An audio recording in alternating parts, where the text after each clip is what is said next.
Have you ever noticed that, even before you open your eyes in the morning, your mind is already working against you? Thoughts you didn't ask for begin to surface. Emotions you didn't even want appear. Worries you didn't create start to pull you down.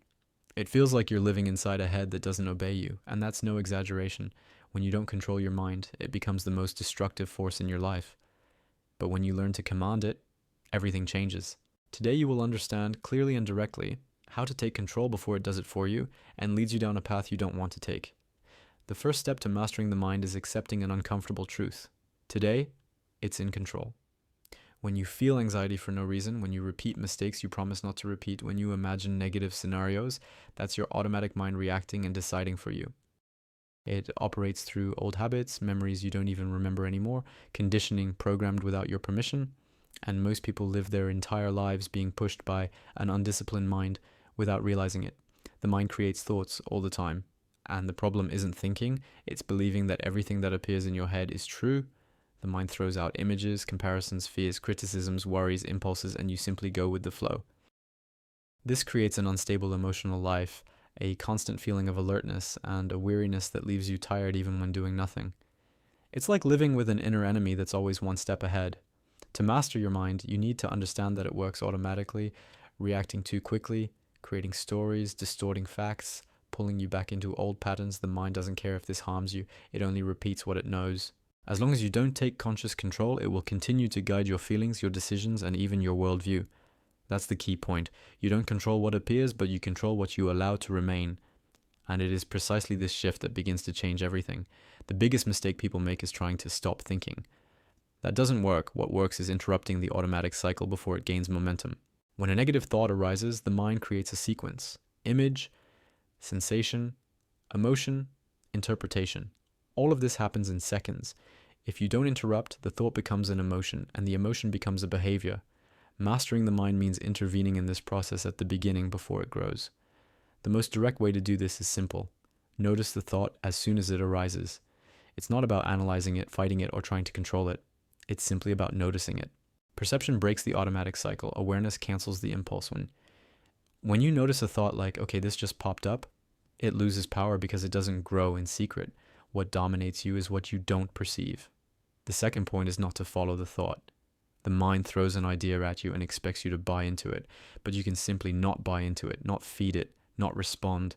That is real mastery. It's like seeing someone calling your name and you choose not to turn around. The mind loses power when you don't participate. And the third point is to remember that you are not obligated to believe anything that appears in your head. Thoughts are not commands. They are suggestions. They are possibilities. You choose what becomes reality. When you treat thoughts as visitors and not as the owners of the house, the mind stops dominating you. After learning to interrupt automatic behavior, the most important part begins: teaching your mind to work for you. The mind always seeks repetition. Therefore, if you don't train it, it continues in the same patterns. But if you train it, it learns a new way. The first exercise is to focus. The mind only dominates when you let it pull you wherever it wants, but when you choose where to look, it loses control. Focusing means choosing the thought you want to strengthen. And this can be done with simple questions like, what really matters now? Or, does this lead me where I want to go? Questions like these force the mind to move out of chaos and into clarity. The second exercise is to take control of the narrative. The mind creates stories all the time, but you can rewrite them. When a thought like, this is going to go wrong arises, you can respond with, that's just a hypothesis, not a fact. It's not forced positivity, it's rational mastery. It's remembering that thought is not destiny. It's an interpretation that you can change. The third exercise is creating internal space. This space appears when you don't react the moment you feel something. Slow breathing, a 3-second pause, body awareness. All of this breaks impulsiveness. The mind dominates when you react too quickly. You dominate when you create a gap between thought and action.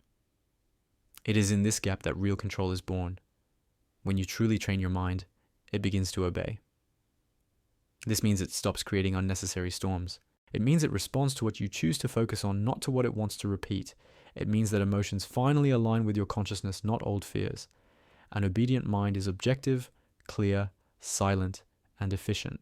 The first sign of mastery is constant calmness. It's not the absence of problems, it's the absence of reactivity. Things happen, but you aren't swept away by them. The mind tries to react, but you choose how to respond. This completely changes your relationship with challenges.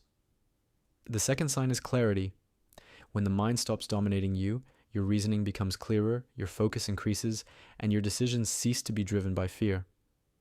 You begin to make choices that were previously impossible because you were trapped in repetitive mental cycles. And the third sign is freedom. Emotional, mental, and even behavioral freedom. You are no longer controlled by impulses, worries, or imaginary scenarios. You act on intention, not reaction. The mind becomes a powerful tool. And when that happens, you realize something that changes everything. The mind was never the problem. The problem was living without awareness of it. When you take the right place, the place of the one in command, the mind finally works in your favor, and that's how you master your mind before it masters you. If this video helped you in any way, I'd be happy to walk alongside you in future videos. Signing up is there to make that easier, and if you feel like it, leaving a like helps this content come back to you when you need it most, only if it makes sense.